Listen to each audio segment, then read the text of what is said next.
we have Kevin Urbanowitz, and he is going to help demystify board communications for security leaders.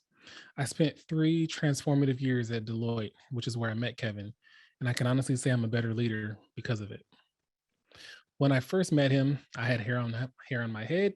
He had hair on his face. A lot has changed. He had no hair on his face, actually, and a lot has changed over the past few years. But what hasn't changed is when it comes to executive level communications, Kevin just gets it. Kevin, it's all yours, man. Really appreciate that, Jarek. The beard is getting longer. That's, I guess, my version of losing hair. And there's definitely some more gray that doesn't show up on the Zoom. Appreciate the opportunity today. I am going to be sharing my own slides. Let me get those up. See my slides okay? You're good. Excellent. As Jarek said, Kevin Urbanowitz, I'm a managing director at Deloitte. I lead our detection and response portfolio for our cyber practice. The title of the presentation says board. This topic really could apply to all situations that require you to take your story, your message to leaders, right? And whether that's executives, executive committee, or the board itself. I hope you leave today's talk with the ability to really reframe how you think about these conversations. Reframing how you look at and think about your board, the people who comprise it, and ultimately how you approach preparing for it, right? Preparation, no one goes into the board cold, or I hope that's not the case. We all prepare, but let's talk today about maybe different ways to think about how that preparation happens. What will I not be covering today? There's a handful of popular topics that also tend to come up when it comes to kind of board conversations, board reporting. Everyone wants to know about frameworks. What's the latest? Should I use it? Should I switch to a new standard? NIST CSF, NIST this, ISO that. This is not a framework discussion. This is also not a discussion about org structure, org models, where risk or cyber live in your organizations. These are also very hot topics in the industry around board and board reporting, and those things absolutely matter. That's not this discussion. And then finally, I could spend an entire hour probably talking about soft skills when it comes to board communications or giving presentations. For the sake of today's discussion, let's assume if you're being invited to talk to the board, your soft skills are good enough. And what we'll talk today will still be valuable in terms of how to build on that with actual firm messaging. So, I've been working with a number of clients over the years. I've been invited to present, co-present, and sometimes just sit in on many board updates or just presentations to executive committee, executive leaders, CEOs. My consistent experience has been that both before and during these presentations, there's really an intense amount of fear and anxiety that permeates the preparation and delivery of all these types of upward communications. And I'm not talking about general anxiety. Talking to anybody important about a serious topic can cause some general anxiety, and that's fine. But really, there's more to it than that. And so, definition of fear, often this strong emotion, anticipation or awareness of danger. But really, what could there possibly be to fear? Well, a lot of things, obviously. 20 years ago, cyber wasn't even the biggest risk in IT, let alone the organization. And we've done plenty of surveys at Deloitte. We now know it's a ubiquitous top 3 risk for every CEO in the Fortune 500, and on top of the list for the Fortune 500 boards. So just and you could probably even go back 10 years. That conversation's changed drastically. If you went back 5 years, that conversation's changed a lot. Fast forward to 2021, almost to 2022, cybersecurity is just different than it was. And on top of that, the person delivering the message hasn't exactly had years of prepping or mentoring for board updates, right? So it's the role itself. CEOs, CFOs, these roles have been around for a while. They've been doing lots and lots of board updates.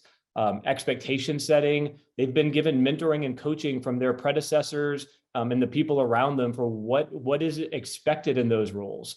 20 years ago, the CISO or the CISO equivalent was buried down in the IT basement, very literally, with a stack of O'Reilly books. As the importance of cyber has evolved, so has the role. and it's made it all the way to the C-suite and into the boardroom, which I think is important and accurate. But that same man or woman who was partying at Black Hat is now having to put on the black suit. And so, with that comes a lot of new expectations, a lot of new understanding. And when you go into the boardroom, historically, it was a little bit stuffy. These people weren't exactly tech savvy. You probably saw the first five minutes were spent figuring out how to unlock their iPads. How could they possibly understand lateral movement? So this was just the backdrop. Is this the audience that we're presenting to today? The answer is no. The world keeps evolving, and so where are we today? Let's start with some ancient words of wisdom, public speaking wisdom. Know thy audience. Through Deloitte Center for Board Excellence, a think tank that we have here at Deloitte, we started asking questions of board members about cyber in general, and there's a lot. If you go to the link, there's a lot more there than what I'm about to show you. But we started gathering all this data, and we started to see shifts in how boards think about this topic. Both their level of awareness, understanding, and just general appreciation for cyber and cyber risk in general. So this space is absolutely evolving. And one of the first things that we started with was, where do boards look for their general education and awareness on cyber? This does not mean where they learn about corporate cyber posture, but where do they actually get their education on the topic writ large? What makes them smarter individuals about this topic so that when you come in to give your update, they actually understand what you're talking about? And as you see highlighted there, 90% is actually coming from the management team, right? The leaders who come in front of them, in this audience today, you are who is giving the majority of awareness and education to the board, right? And again, not updating them on your posture, but teaching them about cybersecurity. This means not only are they looking to you, but expecting you to educate them. So before you hit them with buzzword hacker bingo, be thoughtful about what you teach them and how you can raise their general level of understanding in the time frame you have. Balance informing with educating, right? I think a good rule of thumb is treat them like you would probably talk to like your 5th or 6th grade child if you have one. Generally smart, but if they don't understand the topic at all, where do you begin, right? And that's where the what I said earlier, buzzword hacker bingo. We live and breathe that hacker buzzword bingo every day. We use those buzzwords. That's the jargon that we live with. You really have to look about stepping about two roles away from yourself to understand, would you be able to come up or understand the same, finance, accounting, or other business areas? Don't expect them to know the words you use, and really challenge yourself to talk to them with more of that child mindset. So that maybe is easier said than done. I'll give a quick example and an anecdote. A lot of the cyber kind of board updates, management updates that I see, include a lot of KPIs, key performance indicators. A lot of times they talk about incidents, number of incidents, mean time to detect, mean time to respond, all of the kind of the typical stuff. Those are absolutely important numbers to a CISO, also very important to a SOC leader, but probably not easily digested by the board. And ultimately, it doesn't give them something that they can really digest and then give back to you as input or guidance or feedback. It's an important topic though. So what do you do? One of the CISOs I worked with, in this case, I would say dared to be bold. Instead of this kind of usual guidance of kind of keep it simple, just go with bullet points on the slide, they opted to do what at the time was the unthinkable. They used animation. They animated the entire attack path of an incident, and they highlighted where controls failed and were non-existent across the story, right? And it was a simplified architecture, a simplified flow, but pictures and visuals are incredibly powerful, and animations allow you to sort of unfold and tell the story. It neatly summarized exactly what happened and what took place, and was able to articulate, therefore, an action plan going forward for how to address each of those gaps and steps along the way. And honestly, it fielded one of the most healthy dialogues I've witnessed between a CISO and their board. And you could just see the light bulbs going off and the understanding happening, right? So the animations and the visuals made the message easily understandable, and raised the level of understanding of the board and put them in a position to really provide advisory and feedback on the risk that they were seeing in the dialogue they were having. And this is not, the takeaway from this is don't go put animations in all of your slides. I paused on the word animations. Typical guidance is animations just don't work. They're very tough. But this was one example where walking through that anatomy of an attack, saying the word lateral movement means a lot to all of us, but to a board, it doesn't mean anything. But being able to show from kind of step one, getting into systems, what they did, what was a whole different way of explaining something. Again, similar to how you would maybe explain it to your fifth grader, that absolutely changed the dialogue. The second statistic I want to look at is, and maybe this one's actually, hopefully this one's maybe a surprise to a lot of people. Over 70% or 7 out of 10 of all boards have at least one member with cyber experience. The norm is now for a majority of boards to have cyber experience because of how important it has become. And they're getting that messaging obviously from the news and from a variety of places, along with our Center for Board Excellence, teaching and training that as risk and the risk landscape evolves, the board itself has to become smart and has to dynamically change what they understand and how they react to it as well, for them to be effective and do their governance role. So does your board have someone who is their cyber SME, someone who is actually tasked to be the cyber person? This is now an official role that most of the larger organizations I work, it's an official role in their boards. Do you know who this person is? Have you ever asked to have a one-on-one with that person to talk about their background, their interest on the topic, and ultimately how you can further educate and drive their awareness? I've had this conversation with one of the CISOs I work with, and the idea of even having a one-on-one with someone on their board, sort of struck them as like, does that even happen? It absolutely happens. Talking to the board should not just be something that happens inside the boardroom. Like, certainly talk with your executive leadership, but I highly encourage everyone to look for and to build that relationship with whomever, and whether they're an SME or not, but whomever is tasked with really owning cyber risk from a board perspective. And it's usually someone on the board audit committee who really understands IT and IT controls. But try to build that relationship outside the boardroom. This is knowing your audience. Who are they? What motivates them? What industry do they come from? A lot of times, board members are coming from different industries than our business and bringing different perspectives. That perspective is going to be different for cyber as well. Therefore, when you go sit in front of them for that full board update, you hopefully have an ally at the table. But worst case, you should at least be able to predict what they will ask you and how you can be prepared to respond. So again, preparation for board is incredibly important. Knowing who's there, what they're going to expect, and how you can have that dialogue with them. Let's pivot for a second and let's talk about, earlier I mentioned, this is really about reframing the dialogue. Let's talk a little bit about how we frame cyber or cyber risk, right? Because sometimes we use cyber for short, but what we're really talking about is risk, which means it's a math formula. Impact and likelihood multiplied together is typically how we write it. But we also know it's a much more complex multivariable equation. So why do we try to simplify it and try to make it this like binary thing? Impact can vary. We know likelihood is nebulous in the cyber threat world. So what does it really mean? What it means for sure is, risk is not binary. It isn't solved. It isn't unsolved. So drop this notion that you can fix it or solve cyber for your company, and make sure that as you educate and inform your leaders in your board, that they're not under this notion that it can be fixed or that it's solved, or that when you go give the update that you're talking about the solution, that pot of gold that's in the end of that magic rainbow that does not exist. If your board does not see cyber like it does other enterprise risk, then that is really that part of informing and educating that needs to happen.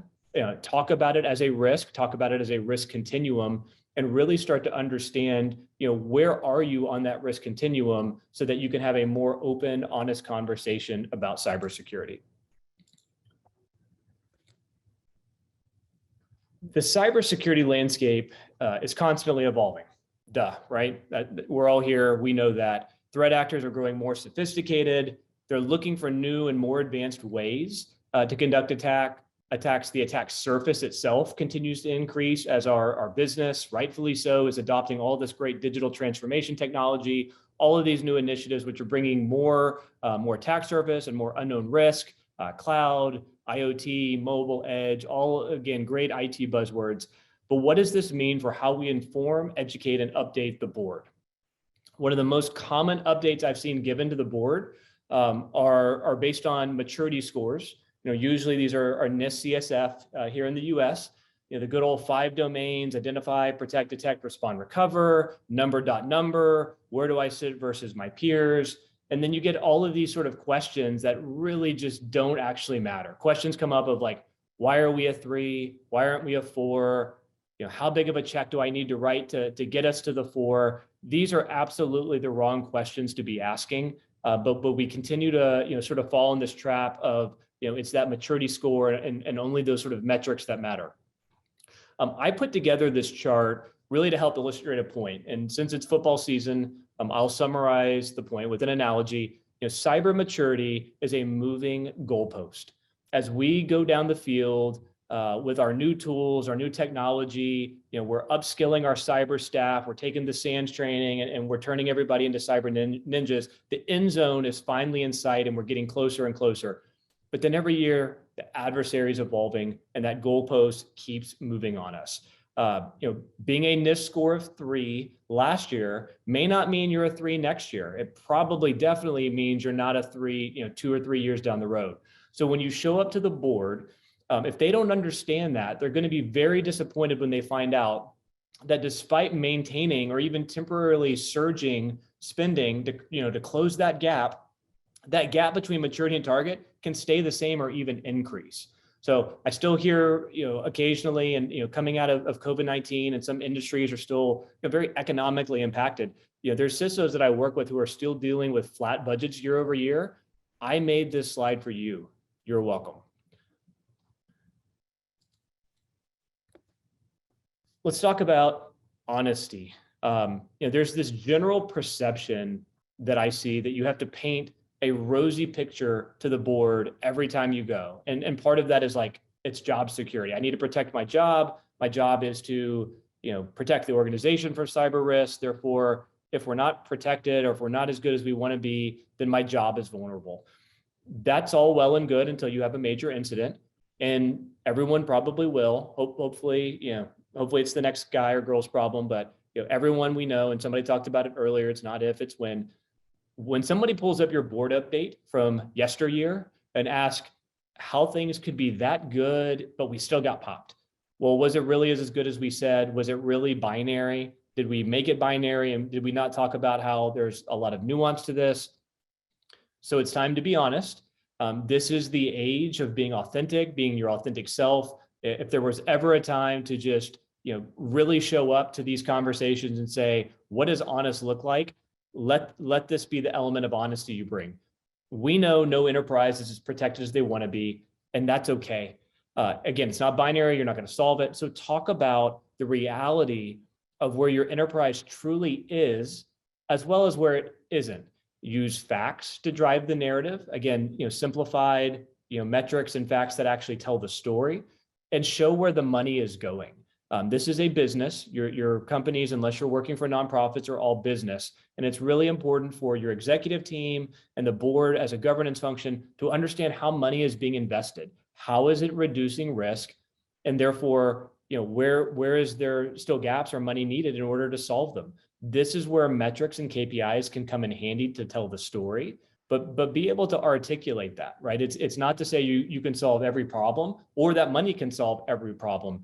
But if you lay all the cards on the table and you be very honest, that conversation is almost always more appreciated than not.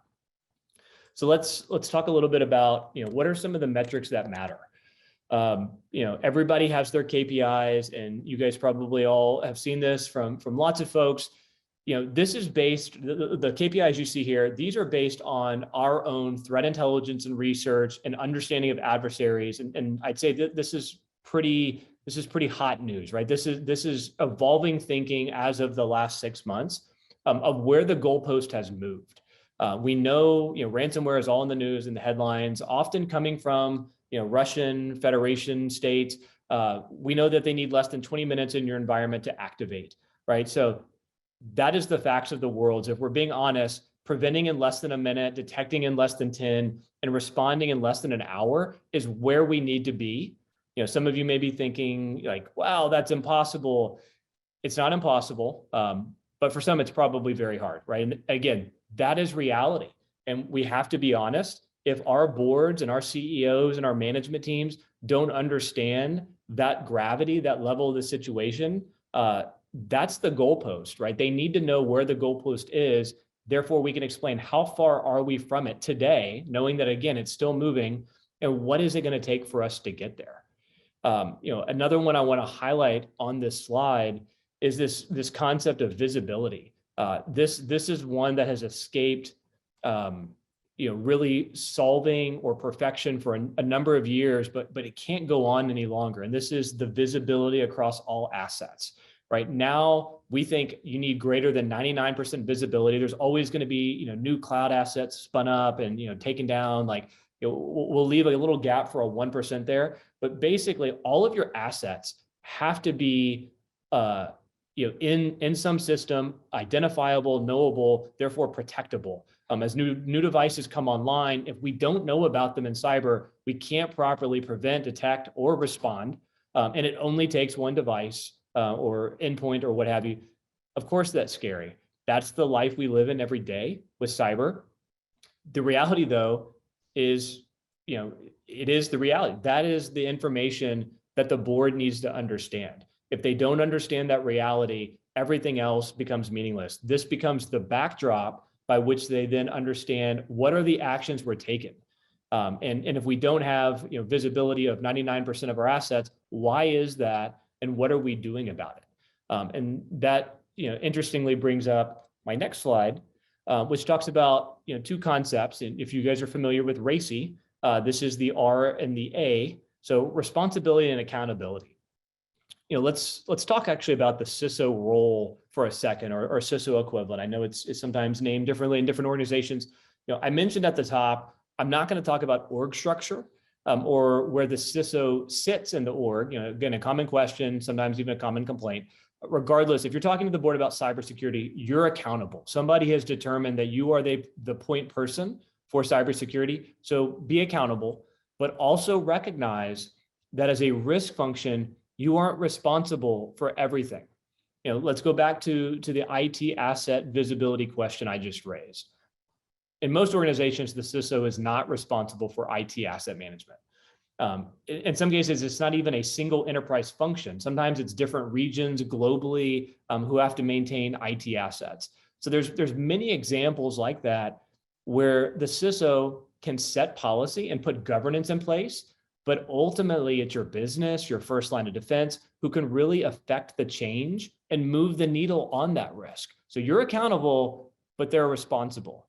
So you need to make sure it's clearly defined who owns the risk, who's responsible for the risk, and what can be done to actually move it. And this isn't about pointing the finger, but it is about understanding and bringing visibility to a shared responsibility model, highlighting those dependencies that you have on others in order to change or move the needle on cyber risk.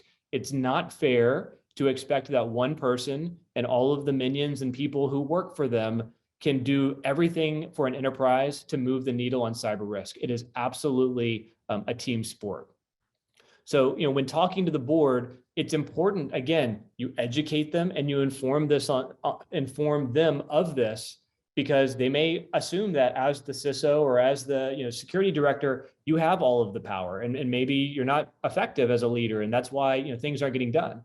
But typically, you cannot alone affect all of the change in leadership or that the board may be pushing you for. So help them understand the shared responsibilities, help them know your plans and your goals, and that they're going to require cooperation or even active involvement from other leaders to get those things done, right? And I'll keep the football theme going. Again, it's a team sport. Embrace that mentality, learn to work with this full team and move the ball down the field together. If not everybody is working together, the ball will not move down the field. One player can't do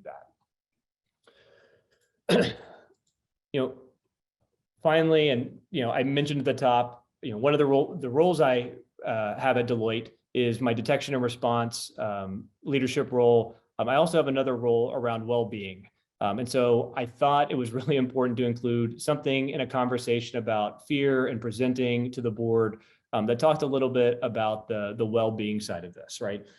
Presenting to any large group of important people, right? And the board is important. They have an important role to play. There's always going to be some anxiety.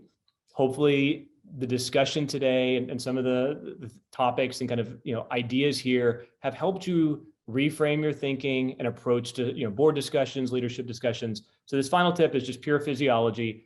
There is science behind this, and it's pretty mainstream now, but I thought it would be worth sharing. It's safe, it's science, we know it works. But very simply, when you're going into these conversations, right, whether that's getting ready to step through the door, before you get in the room, wherever you are, very simply, you just need to breathe 3 times. You can breathe more than 3 times, but we know 3 times is kind of the magic number from your belly, and just make sure you exhale longer than you inhale. So if you inhale for 4 seconds, exhale for 6 or 8. This actually, and when I say it's biology, this actually tells your heart and brain to stop producing adrenaline, which is what it's churning out because you're nervous and you have general anxiety. It gets you out of that fight or flight mode and into a restful state. It actually releases the chemicals that help you calm down and counteract the adrenaline. So again, 3 simple things. Your body has no choice but to react the way you want it to. And with that, I will pause and see if there's any questions. Kevin, thank you for really easily breaking down the reasons for fear and ways to overcome the fear when it comes to interacting with board. I will be honest, I was terrified the first time I had to interact with the board. I think you kind of put them on a pedestal. One of the questions that have come in is, would you say that it is the CISO's role to make sure that the business is educated for the business's responsibilities? Absolutely. So I mentioned a lot about educating and informing the board because that's the primary audience, in this message. But the reality is the CISO's role, and again, the CISO's role has changed dramatically over the last 10, 5, even 1 year. There's an evangelist aspect of a CISO role because not everybody understands cybersecurity. Most people don't. It's becoming more mainstream in the same way that the board, couldn't unlock their iPads 5 years ago. And now we need to bring them to some baseline level of awareness to get them to do their job. We can't expect the business who owns, again, some of the risk, whether it's IT asset management or what have you. If they're responsible for these things, they need to understand what they're responsible for, right?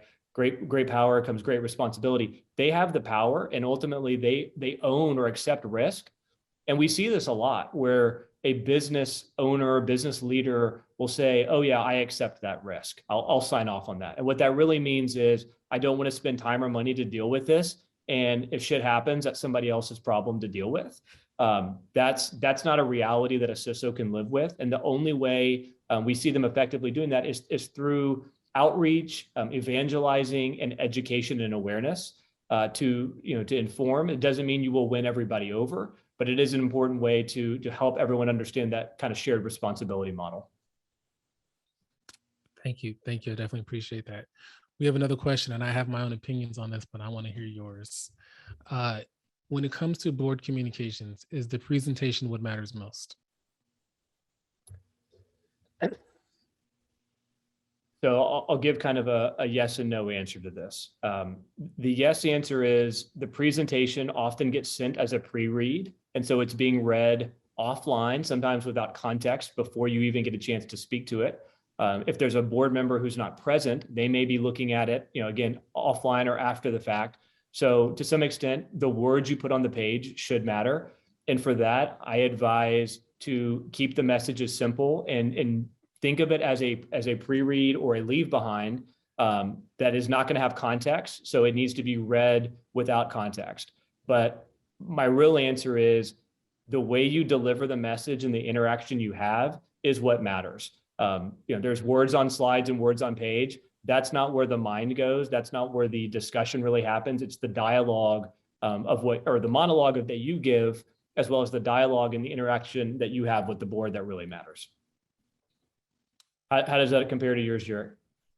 Yeah, my conversation, my thought process was the presentation is just the vehicle and how you deliver that message.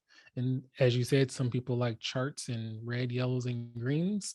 And if that's the way you have to get that message across, it is. But some people are auditory, some people are relational, whatever it may be. And that's why it's important, as you put, to communicate with the board outside of the boardroom as well. That way you get to understand your board and how they prefer to receive messages. You have a quote, and I wrote it down because I'm going to use it in the future. The same man or woman who was partying at Black Hat now has to put on the black suit. Uh, and it's so true, right? It's just evolution from technical to business. So when we talk about evolution, when you first meet the board, do you have the same type of conversation with them the first time as you do the fifth, sixth, and seventh time? I think personally, absolutely not. It needs to be an evolving conversation. If every time you go to the board, and some organizations are doing quarterly board updates, some of them are doing annually. I'd say the trend is certainly moving to doing them more frequently than less frequently.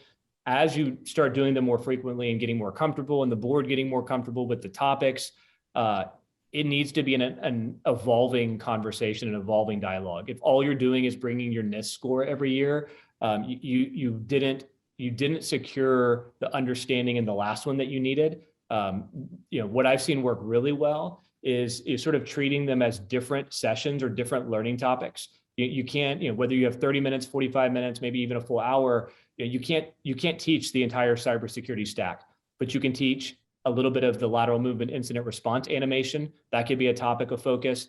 You can teach identity and access management and why multi-factor and PAM and all these things are important. Like, you can go into sort of different topics. So think wisely about how you kind of blend education and informing with what's an important topic to update them on now.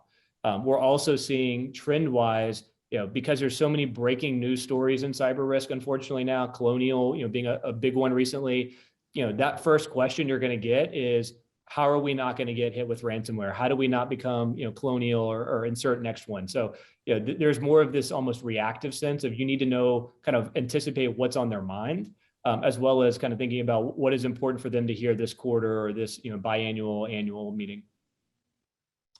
Thank you. Thank you for that. I'm going to hit you with one that might be a little hard, but we all get it at some point in time. How do you answer the question when the board says, "Are we secure?"